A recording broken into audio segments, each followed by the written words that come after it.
வணக்கம். இன்றைய முக்கிய நிகழ்வுகள். காரைக்கால் தடை செய்யப்பட்ட புகையிலை பொருட்கள் விற்பனை. 3 பேரை அதிரடியாக கைது செய்த போலீசார்.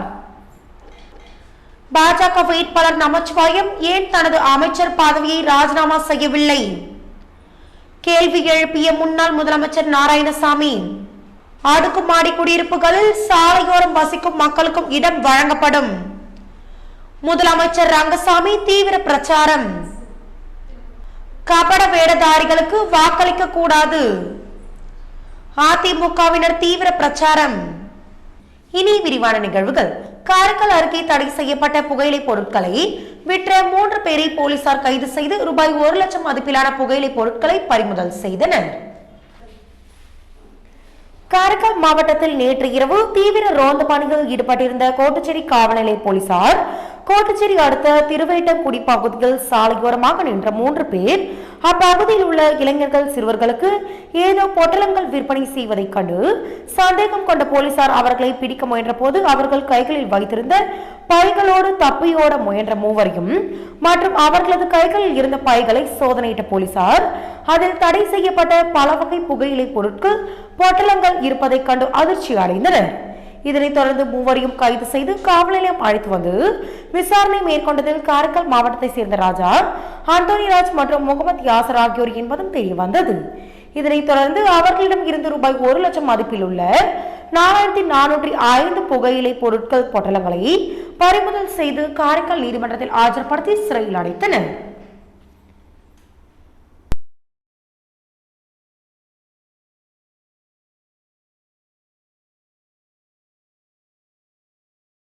காங்கிரஸ் வேட்பாளர் வைத்திலிங்கம் டெபாசிட் வாங்க மாட்டார் என்று சொல்லும் பாஜக வேட்பாளர் நமச்சிவாயம் ஏன் தனது அமைச்சர் பதவியை ராஜினாமா செய்யவில்லை என்றும் முன்னாள் முதலமைச்சர் நாராயணசாமி கேள்வி எழுப்பினார்.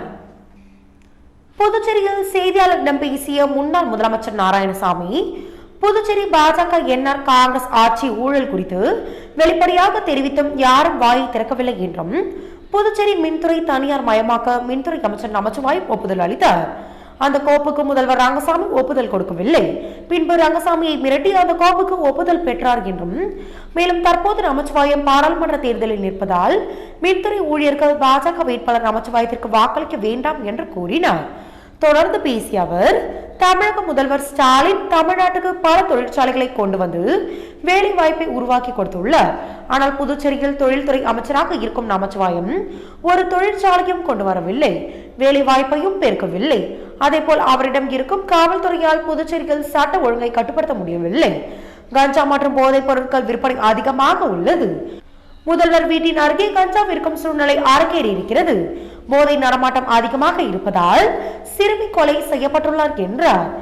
மேலும் புதுச்சேரி பாஜக சட்டமன்ற உறுப்பினர் ஒருவர் தனது தொகுதிக்குட்பட்ட மக்களுக்கு வருடத்திற்கு ஒரு முறை இலவச பொருட்களை வழங்கி வருகிறார் என்றும் பாராளுமன்ற தேர்தலில் நமச்சிவாயத்திற்கு ஓட்டு போடவில்லை என்றால் இலவச பொருட்களை நிறுத்திவிடுவேன் என்று பயங்கரமாக மிரட்டுகிறார். இது தொடர்பாக தேர்தல் துறை அவர் மீது கடும் நடவடிக்கை எடுக்க வேண்டும் என்று கூறிய அவர், காங்கிரஸ் வேட்பாளர் வைத்திலிங்கம் டெபாசிட் வாங்க மாட்டார் என்று சொல்லும் பாஜக வேட்பாளர் நமச்சிவாயம் ஏன் தனது அமைச்சர் பதவியை ராஜினாமா செய்யவில்லை என்றும் முன்னாள் முதலமைச்சர் நாராயணசாமி கேள்வி எழுப்பினார்.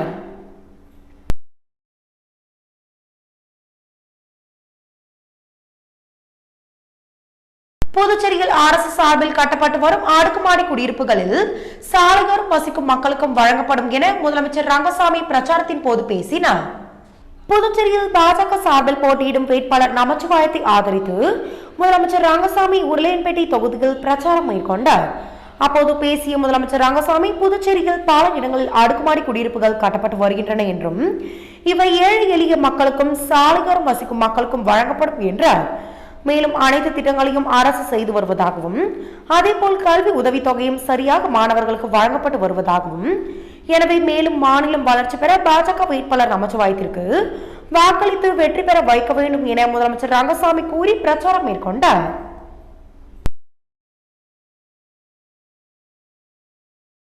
இந்தியா கூட்டணி எங்கு இருக்கிறது என்றே தெரியவில்லை. தேசிய ஜனநாயக கூட்டணி அதிக இடங்களை பிடித்து எதிர்க்கட்சிகளை இல்லாத நிலை ஏற்படும் என முதலமைச்சர் ரங்கசாமி பிரச்சாரத்தின் போது பேசினார். புதுச்சேரியில் பாஜக சார்பில் போட்டியிடும் வேட்பாளர் நமச்சிவாயத்தை ஆதரித்து முதலமைச்சர் ரங்கசாமி நெல்லித்தோப்பு தொகுதியில் பிரச்சாரம் மேற்கொண்டார். அப்போது பேசிய முதலமைச்சர் ரங்கசாமி, இந்த பாராளுமன்ற தேர்தலில் அதிக இடங்களில் பிடிப்பது தேசிய ஜனநாயக கூட்டணி தான். எதிர்க்கட்சிகளை இல்லாத நிலை ஏற்படும். இந்தியா கூட்டணி என்ற ஒன்று எங்கு இருக்கிறது என்பதே தெரியவில்லை. கூட்டணிக்கு வந்தவர்கள் எல்லாம் சென்று விட்டனர். இங்கிருந்து தேர்ந்தெடுப்பவர் அமைச்சராக வருவார். பாராளுமன்றத்திற்கு செல்பவர் வேண்டுமா, இல்லை நமது கோரிக்கைகளை பெற்று தருபவர் வேண்டுமா? நமது அரசின் எண்ணம் புதுச்சேரியை வளர்ச்சி அடைந்த மாநிலமாக கொண்டு வர வேண்டும் என்பதுதான். கூடுதல் நிதி மேலும் மத்திய அரசிடம் இருந்து கொண்டு வர வேட்பாளர் நமச்சிவாயத்தை வெற்றி பெற செய்ய வேண்டும் என்று பேசினார். புதுச்சேரி முழுவதும் பல்வேறு பகுதிகளில் மல்லர் கம்பம் பாரம்பரிய கலை மூலம் வாக்காளர்களிடையே விழிப்புணர்வு ஏற்படுத்தப்பட்டது. இந்திய தேர்தல் ஆணையத்தின் அறிவுறுத்தலின்படி முறையான வாக்காளர் கல்வி மற்றும் தேர்தலில் பங்கெடுத்தல் என்ற திட்டத்தின் கீழ் புதுச்சேரி தேர்தல் துறை சார்பில் பல்வேறு வாக்காளர் விழிப்புணர்வு நிகழ்ச்சிகள் நடத்தப்பட்டு வருகின்றன. அதன் ஒரு பகுதியாக புதுச்சேரி முழுவதும் பல்வேறு பகுதிகளில் மல்லர் கம்பம் பாரம்பரிய கலை மூலம் வாக்காளர்களிடையே விழிப்புணர்வு ஏற்படுத்தப்பட்டு வருகிறது. இரண்டாம் நாளான இன்று முதலியார்பேட்டை பகுதியில் மல்லர் கம்பம் பாரம்பரிய கலையை வீரர்கள் நிகழ்த்தி காட்டி அதன் மூலம் வாக்களிக்க வேண்டியதன் அவசியம், இந்திய தேர்தல் ஆணையத்தின் அலைபேசி செயலிகள் மற்றும் கட்டணமில்லா தொலைபேசி எண் 1950 போன்ற வாக்காளர் விழிப்புணர்வு கருத்துக்களை எடுத்துரைத்தனர். இந்நிகழ்ச்சியை தேர்தல் நடத்தும் அதிகாரியும் மாவட்ட தேர்தல் அதிகாரியுமான குலோத்துங்கன் நேரில் பார்வையிட்டார். உதவி ஆட்சியர் தஷ்வந்த் மீனா, நோடல் அதிகாரி செழியன் பாபு ஆகியோர் அப்போது உடனிருந்தனர். வில்லியனூர் மாதா திருத்தலத்தின் ஆண்டு திருவிழா 6ஆம் தேதி கொடியேற்றத்துடன் தொடங்க உள்ளது. இது குறித்து செய்தியாளர்களிடம் பேசிய வில்லியனூர் தூய லூர்து அன்னை திருத்தல பங்கு தந்தை ஆல்பர்ட், புதுச்சேரி அருகே உள்ள வில்லியனூரில் அமைந்திருக்கும் மிகவும் பிரசித்தி பெற்ற தூய லூர்து அன்னை திருத்தலத்தின் ஆண்டு திருவிழா ஒவ்வொரு ஆண்டும் ஈஸ்டர் பண்டிகை முடிந்த 6ஆம் நாளில் கொடியேற்றத்துடன் துவங்குவது வழக்கம். அதன்படி வில்லியனூர் தூய லூர்து அன்னை திருத்தலத்தின் 147வது ஆண்டு பெருவிழா வருகின்ற 6ஆம் தேதி சனிக்கிழமை கொடியேற்றத்துடன் துவங்குகிறது என்றும், அன்று காலை 5:30 மணிக்கு அருள்நிறை ஆலயத்தில் நடைபெறும் கூட்டு திருப்பலிக்கு பின்னர் மாதா உருவம் தாங்கிய திருக்கொடியானது பக்தர்கள் புடைசூழ மாதா திருக்குளத்தை சுற்றி பவனியாக கொண்டு செல்லப்பட உள்ளது. அதன் பின்னர் திருத்தல முற்றத்தில் உள்ள கொடிமரத்தில் புதுவை கடலூர் உயர்மறை மாவட்ட பேராயர் பிரான்சிஸ் கலிஸ் திருக்கொடியேற்றி திருவிழாவை துவக்கி வைக்கிறார் என்றார். இதனைத் தொடர்ந்து ஏப்ரல் 13ஆம் தேதி வரை நடைபெறும் திருவிழா 9 நாட்களில் தினமும் காலை மற்றும் மாலையில் திருப்பலிகள் தேர்பவனி நடைபெறுகிறது. ஏப்ரல் 14ஆம் தேதி திருத்தலத்தின் 147வது ஆண்டு பெருவிழாவை முன்னிட்டு ஏப்ரல் 14ஆம் தேதி திருத்தலத்தின் 147வது ஆண்டு பெருவிழாவை முன்னிட்டு காலை 7:30 மணிக்கு கும்பகோணம் மறை மாவட்ட ஆயர் ஜீவானந்தம் தலைமையில் கூட்டு திருப்பலி நடைபெற உள்ளது. இதனைத் தொடர்ந்து மாலை 6 மணிக்கு கேரளா சுல்தான்பேட்டை மறை மாவட்ட ஆயர் பீட்டர் ஆபீர் ஆந்தோனிசாமி தலைமையில் திருவிழா மாலை திருப்பலி. அதனைத் தொடர்ந்து இரவு 7:30 மணிக்கு மாதாவுக்கு வைர கிரீடம் சூட்டப்பட்டு பெருவிழா ஆடம்பர தேர்பவனி நடைபெறவிருக்கிறது. இவ்விழாவிற்கான ஏற்பாடுகளை வில்லியனூர் தூய லூர்து அன்னை திருத்தல அருட்பெரும் தந்தை Albert, Alvin Anbarasu, Dominic Savio, திருத்தொண்டர் ஜியோ பிரான்சிஸ் சேவியர், அருட் சகோதரிகள், விழா குழுவினர் மற்றும் பங்கு இறைமக்கள் சிறப்பாக செய்து வருகின்றனர்.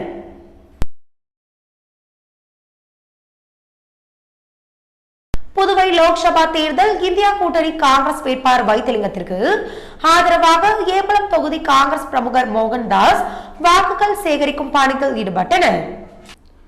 புதுச்சேரி லோக்சபா தேர்தலில் இந்தியா கூட்டணி சார்பில் காங்கிரஸ் கட்சியை சேர்ந்த வைத்திலிங்கம் வேட்பாளராக போட்டியிடுகிறார். அவருக்கு ஆதரவாக காங்கிரஸ் நிர்வாகிகள், கூட்டணி கட்சியினர் கை சின்னத்திற்கு வாக்குகள் சேகரிக்கும் பணியில் ஈடுபட்டு வருகின்றனர். அதன் ஒரு பகுதியாக ஏம்பலம் தொகுதி காங்கிரஸ் பிரமுகர் மோகன்தாஸ் தனது ஆதரவாளர்களுடன் ஏம்பலம் தொகுதிக்குட்பட்ட பகுதியில் வீடு வீடாக சென்று காங்கிரஸ் வேட்பாளர் வைத்திலிங்கத்திற்கு கை சின்னத்திற்கு வாக்குகள் சேகரிக்கும் பணியை துவங்கியுள்ளார். தொடர்ந்து மோகன்தாஸ் கூட்டணி கட்சி நிர்வாகிகள் மற்றும் அவரது ஆதரவாளர்களுடன் ஆலடிமேடு, பனித்திட்டு கிராமங்களில் வீடு வீடாக சென்று வாக்குகள் சேகரிக்கும் பணியில் ஈடுபட்டார். அவருக்கு பொதுமக்கள் வரவேற்பு அளித்து ஆதரவு தெரிவித்துள்ளனர். மக்களை ஏமாற்றும் கபடதாரிகளுக்கு வாக்களிக்காமல் அதிமுகவிற்கு வாக்களிக்க வேண்டும் என அதிமுக வேட்பாளர் தமிழ்வேந்தனை ஆதரித்து அதிமுக மாநில செயலாளர் அன்பழகன் திருபுவனை தொகுதியில் தீவிர பிரச்சாரத்தில் ஈடுபட்டார். புதுச்சேரியில் நடைபெற்று வரும் பாராளுமன்ற தேர்தலில் அதிமுக, காங்கிரஸ், பாஜக, நாம் தமிழர் கட்சி உள்ளிட்ட வேட்பாளர்கள் போட்டியிடுகின்றனர். இவர்கள் தீவிர வாக்கு சேகரிப்பில் ஈடுபட்டு வருகின்றனர். இந்நிலையில் அதிமுக வேட்பாளர் தமிழ்வேந்தனை ஆதரித்து அதிமுக மாநில செயலாளர் அன்பழகன் திருப்புவனை தொகுதியில் தீவிர பிரச்சாரத்தில் ஈடுபட்டார். அப்போது பேசிய அவர், முரண்பாடுடன் கூட்டணி வைத்துள்ள கட்சிகள் தேர்தலில் போட்டியிடுகின்றன. ரேஷன் கடைகளை திறக்காத, மளிகை பொருட்களை வழங்காத பாஜக அரசுக்கு வாக்களிக்க கூடாது என்றும், ஒரு தடவை அரசியலில் ஒரு மாற்றம் தேவை என்றும், கபட வேடுதாரிகளுக்கு நாம் சரியான பாடத்தை புகட்ட வேண்டும் என்றும், அதற்கு அதிமுகவிற்கு வாக்களிங்கள் என்று பேசினார்.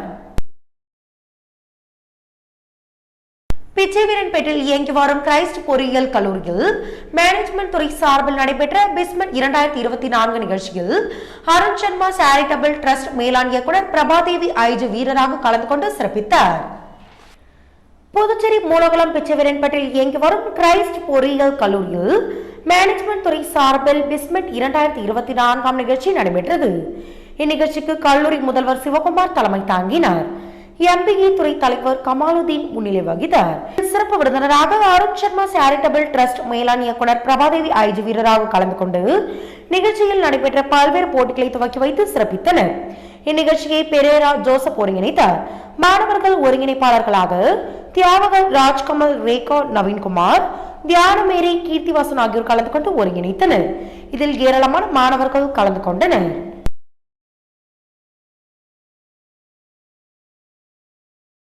புதுச்சேரி நாடாளுமன்ற தொகுதி பாஜக வேட்பாளர் நமச்சிவாயத்திற்கு விழுதியூர் பகுதியில் பாஜகவினர் வாக்குகளை சேகரித்தனர். நடைபெற உள்ள நாடாளுமன்ற தேர்தலையொட்டி புதுச்சேரி நாடாளுமன்ற தொகுதியில் பாஜக சார்பில் போட்டியிடும் அமைச்சர் நமச்சிவாயத்திற்கு பாஜகவின் பல்வேறு தரப்பினரும் புதுச்சேரி மாநிலம் முழுவதும் ஆதரவு திரட்டி வருகின்றனர். காரைக்கால் மாவட்டம் நிரவி திருப்பட்டினம் தொகுதிக்குட்பட்ட விழுதியூர் பகுதியில் மாவட்ட துணைத் தலைவர் MSN பழனி தலைமையில் நிரவி திருப்பட்டினம் தொகுதி பொறுப்பாளர் செல்வராஜ், மாவட்ட பொறுப்பாளர் மீனாட்சி சுந்தரம் உள்ளிட்ட ஏராளமான பாஜகவினர் பாஜக வேட்பாளர் நமச்சிவாயத்திற்கு ஆதரவு திரட்டி தீவிர வாக்கு சேகரிப்பில் ஈடுபட்டனர். அப்போது விழுதியூர் பகுதி மக்களை வீடு வீடாக சென்று சந்தித்து வாக்குகளை சேகரித்தனர். இதில் புதுச்சேரி மாநில பாஜக செயலாளர் அமுதாராணி உள்ளிட்ட ஏராளமான பாஜக நிர்வாகிகள் மற்றும் தொண்டர்கள் கலந்து கொண்டனர்.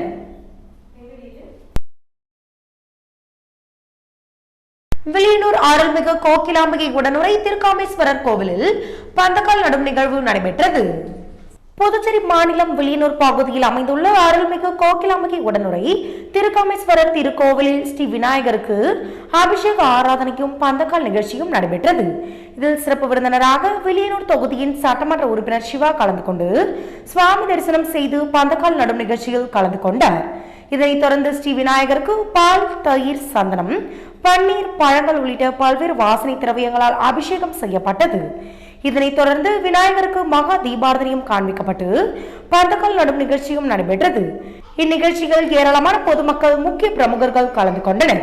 இந்நிகழ்ச்சிக்கான ஏற்பாட்டினை திருக்கோவில் நிர்வாக அலுவலர் அருள்மிகு கோகிலாம்பிகை உடனுரை திருக்காமேஸ்வரர் திருக்கோவில் சிவாச்சாரியர்கள், ஆலய ஊழியர்கள், சிவனடியார்கள் மற்றும் வில்லியனூர் பொதுமக்கள் சிறப்பாக செய்திருந்தனர். இன்றைய நிகழ்வுகள் இத்துடன் நிறைவடைகின்றன. வணக்கம்.